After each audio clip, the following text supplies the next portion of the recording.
నేను ఈ రోజు మీ అందరికీ ఒకే ఒక విషయం చెప్తున్నాను. నేను మీకు అండగా ఉంటా. 30 ఏళ్లు నన్ను చూశారు. ఎప్పుడన్నా నేను లీవ్ తీసుకున్నానా అని మిమ్మల్ని అడుగుతున్నా. ఎప్పుడన్నా సిక్ అయ్యానని అడుగుతున్నా. నిద్ర లేస్తే నిద్రపోయే వరకు మెషిన్ మారిగా పనిచేస్తున్నానా లేదా అని మిమ్మల్ని అడుగుతున్నా.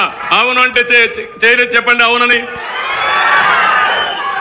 నాకు ఎంతో పైన నేను కష్టపడాలి. నా ద్వారా ప్రభుత్వ యంత్రాంగాన్ని పనిచేయించాలి, అభివృద్ధి చేయాలి, ఆదాయం పెంచాలి. పెంచిన ఆదాయం మళ్లీ మీకు సంక్షేమ కార్యక్రమాలు ఇవ్వాలి.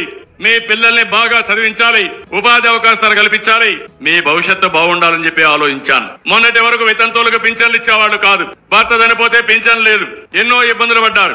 ఈ రోజు నేను వచ్చిన తర్వాత ఒకటే చెప్పాను, భర్త చనిపోతే ఆ నెల నుంచే ఆయన భార్యకు పింఛన్ ఇచ్చే విధానం, వితంతు పింఛన్ ఇచ్చే విధానాన్ని తీసుకొచ్చామని చెప్పి కూడా నేను మీకు తెలియజేస్తున్నా.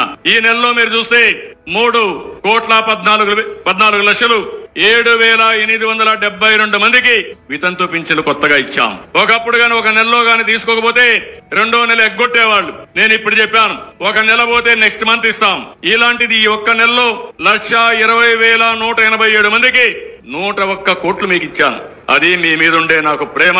ఓసారి పేదవాడు ఇంటి దగ్గర ఉండకపోతే ఒక నెల తీసుకోరు, బంధువులు ఇంటికి పోతారు. అలాంటప్పుడు ఎగ్గొట్టే పరిస్థితి రాకూడదని ఇచ్చాను. 2 నెలలు తీసుకోకపోయినా 3వ నెల మళ్ళా ఇచ్చాం. అలాంటి వాళ్ళు 3 నెలల్లో ఈ నెలలో 11,986 మందికి ఇచ్చాను. ఇదొక 15 కోట్లు ఇచ్చాను. నేను కూడా మిగలబెట్టుకోవాలంటే ఈ 3 మిగలబెట్టుకుంటే దగ్గర 130 కోట్లు మిగులుతుంది. నా ఆలోచన అది కాదు. పేదవాడి జీవితంలో వెలుగు రావాలి, పేదవాడు ఎక్కడుంటే అక్కడ ఎన్డీఏ ప్రభుత్వం ఉండాలనే ఉద్దేశంతోనే ఇవన్నీ నేను ఇస్తున్నా.